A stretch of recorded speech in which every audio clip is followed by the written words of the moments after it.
Bienvenidos. En esta ocasión vamos a revisar el tema de antimicóticos. Vamos a revisar primero algunas generalidades de los hongos, algunas características estructurales que tienen estos y, y estas son las que se pueden utilizar precisamente a la hora de su tratamiento. Hay que recordar que la quimioterapia para todos los microorganismos se basa precisamente en eso, en diferencias entre el microorganismo y las células humanas. Y los hongos, a diferencia de las bacterias, son células eucariotas. Las bacterias eran procariotas. Estas se encuentran en el ambiente. Alrededor de 50 especies pueden ser patógenas para el humano. En sujetos sanos, la mayoría causa infecciones que no amenazan la vida y solo pueden causar molestia. En pacientes inmunosuprimidos, estas pueden ocasionar infecciones más severas y a nivel sistémico. Una de las diferencias estructurales principales que tienen los hongos con las células eucariotas humanas, por ejemplo, es que el principal lípido de la membrana se llama ergosterol. Si se acuerdan, en las del humano, ese es el colesterol, el principal lípido.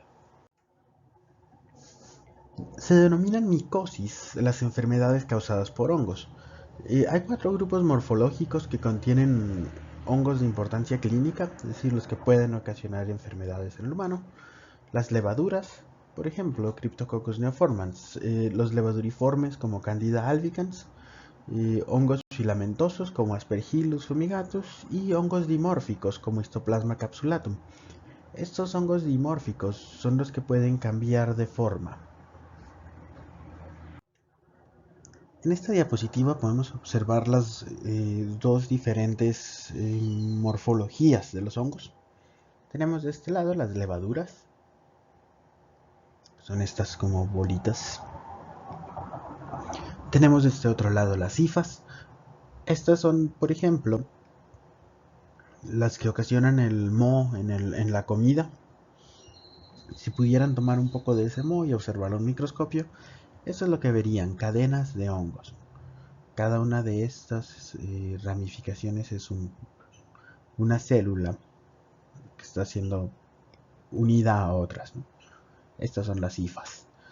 Tenemos los hongos dimórficos, son los que pueden cambiar de forma. ¿Por qué cambian de forma? Bien, una forma de ellas es más resistente al medio ambiente, por ejemplo. Cuando están fuera del organismo, están en hifas y cuando infectan pueden estar en levaduras. ¿Para qué hacen esto? Bien, para sobrevivir. Es un cambio que les permite ajustarse a esos cambios en el medio y no morirse. Bien, tenemos diferentes tipos de micosis. Las podemos clasificar de manera general en dos. Eh, las micosis superficiales, como son las dermatomicosis, estas son infecciones en piel y anexos, como son las uñas, la tiña capitis, que es en la cabeza, tiña cruris en inguinal, tiña pedis, el pie de atleta, y tiña corporis cuando se da en alguna otra parte, ¿no? O tiña corporal. Y la candidiasis. Ejemplo de estas son las que se dan en la mucosa oral en pacientes recién nacidos o pacientes inmunosuprimidos. Y la candidiasis vaginal, que también es común en pacientes femeninas.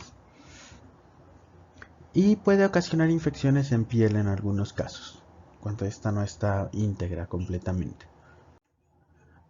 Las micosis que son más importantes clínicamente van a ser las micosis sistémicas.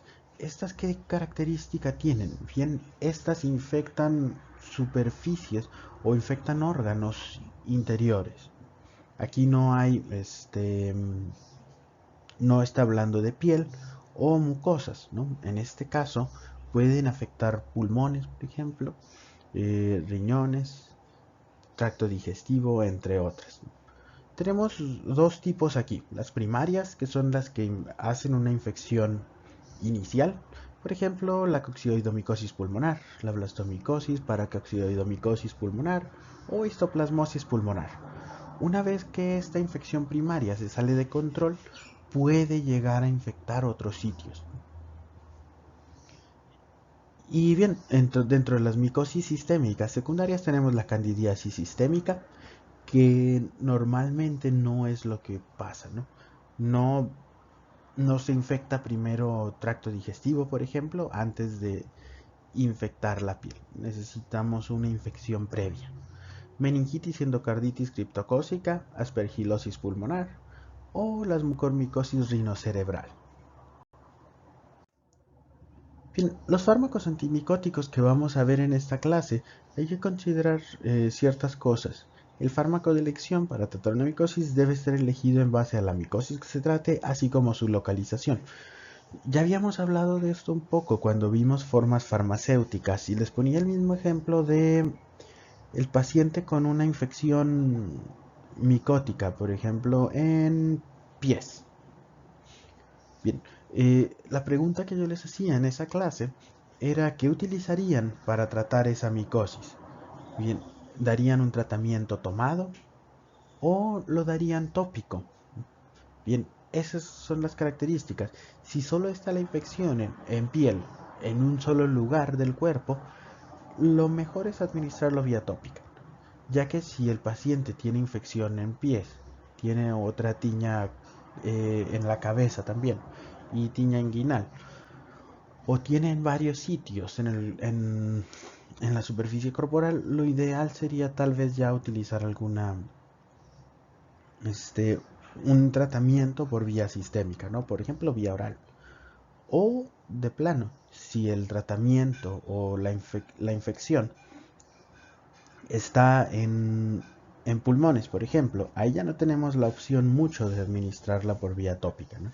Tenemos que administrar una vía sistémica por completo. Bien, los grupos de fármacos antimicóticos que vamos a ver son los azoles, vamos a ver la anfotericina B, la griseofulvina y por último las equinocandinas. En esta imagen tenemos la estructura de forma simplificada de una célula de hongo y también podemos ver los sitios de acción de algunos fármacos que vamos a ver en esta clase. Bien, las células micóticas, eh, ya habíamos hablado, la membrana celular es rica en ergosterol, a diferencia de las membranas de las células humanas que son ricas en colesterol. Una de las diferencias que tiene la célula micótica a la célula humana es que también tiene pared celular. A diferencia, es como la que se encontraba en las bacterias. Los componentes son diferentes. Dentro de los fármacos que podemos ver aquí, tenemos la anfotericina, que va a afectar la síntesis de pared celular. Tenemos a los azoles, que van a afectar la síntesis de ergosterol. Terbinafina, naftifina y amorolfina van a afectar también la síntesis de ergosterol, pero en otro sitio. Griseofulvina, que es uno de los que vamos a ver también, afecta la función de los microtúbulos.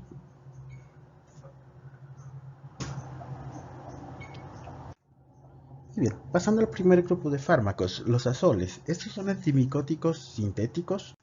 Eh, Tienen actividad micostática contra un amplio espectro de hongos, es decir, no van a matar al hongo, pero van a evitar su replicación, al igual que lo hacían los fármacos bacteriostáticos. ¿Qué pasa si evitamos su replicación? Bueno, el sistema inmune los va a ir matando, ¿no? Es más fácil que el sistema inmune acabe con una infección si el microorganismo no se está reproduciendo. Se van a clasificar según su estructura química en imidazoles o triazoles.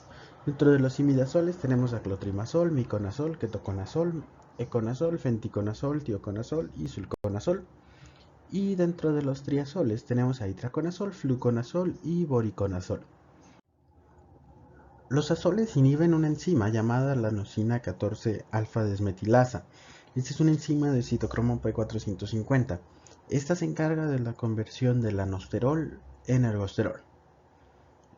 Hay que recordar, el ergosterol es el principal lípido de la membrana celular en los hongos y la pérdida de él altera la fluidez de la membrana e interfiere en la replicación de los hongos. De esta manera hace que los hongos que ya están vivos sean más fáciles de eliminar y que no se puedan replicar, ¿no? Esto también va a inhibir la transformación de células levaduriformes en hifas. Eso es de la forma invasiva y patógena.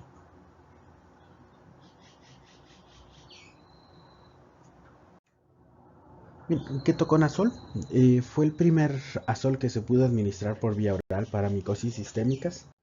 Este es bien absorbido por vía oral, su distribución es amplia, pero no llega al líquido cefalorraquídeo. El metabolismo hepático es a metabolitos inactivos, su vida media es de 8 horas y su eliminación es biliar y renal.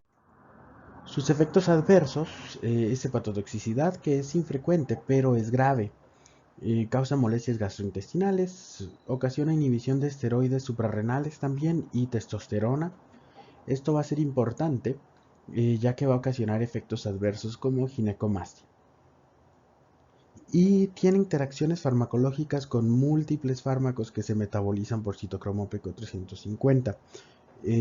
Esta también afecta las enzimas del citocromo P450 en el paciente humano, ¿no? Entonces, por eso se dan todas esas interacciones y los efectos adversos. El siguiente fármaco es el fluconazol. Este se absorbe bien por vía oral y puede administrarse también por vía intravenosa. Este es de los que alcanza concentraciones elevadas en líquido cefalorraquídeo. Esto nos va a permitir que cuando haya una infección en el sistema nervioso central, como una meningitis micótica que se puede llegar a dar, este es uno de los fármacos que se puede utilizar. Su vida media es de 25 horas y su eliminación es por vía renal.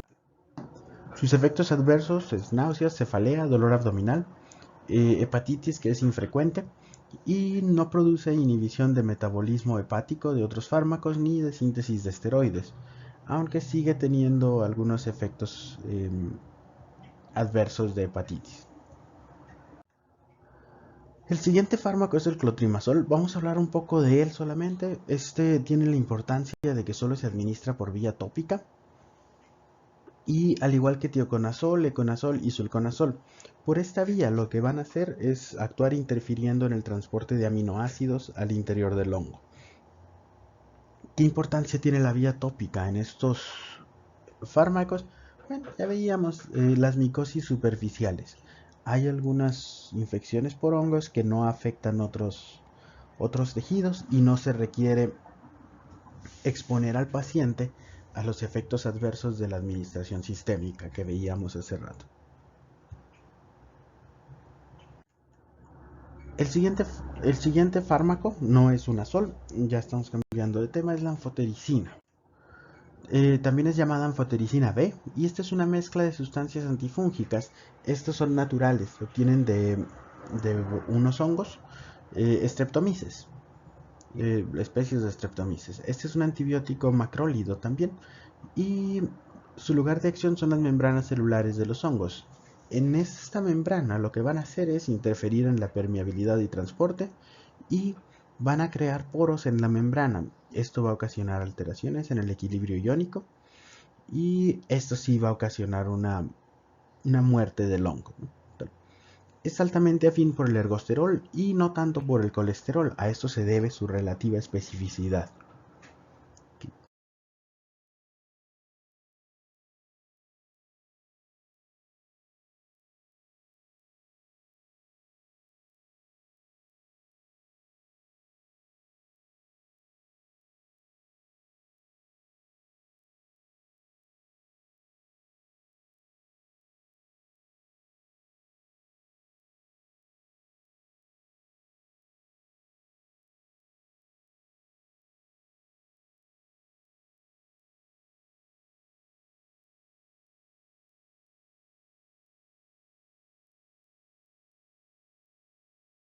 Esto va a ocasionar que haya dentro de sus efectos adversos tengamos toxicidad renal, que es común y grave. Vamos a tener hipocalemia o hipopotasemia. Hipomagnesemia puede ocasionar anemia dentro de sus trastornos hematológicos, alteraciones de la función hepática, trombocitopenia, puede ocasionar reacción anafiláctica en caso de alergia y tromboflebitis tras la inyección. Entonces, este fármaco, por sus efectos adversos, se va, y por la vía de administración que tiene, solo lo vamos a poder utilizar para infecciones por vía sistémica. El siguiente fármaco que vamos a ver es la grisofulvina. La grisofulvina es un antimicótico de espectro reducido. Se aísla de una especie de penicillium que se llama Penicillium griseofulvum. Interfiere en la mitosis uniéndose a los microtúbulos del hongo. Y este requiere tratamientos prolongados. Actualmente no se utiliza mucho, aunque si lo encuentran en las farmacias es de los antimicóticos que son un poco más caros. ¿Qué ventajas tiene? A pesar de que no se utiliza mucho, la indicación que tiene es principalmente en las eh, onicomicosis, cuando hay una infección micótica en uñas.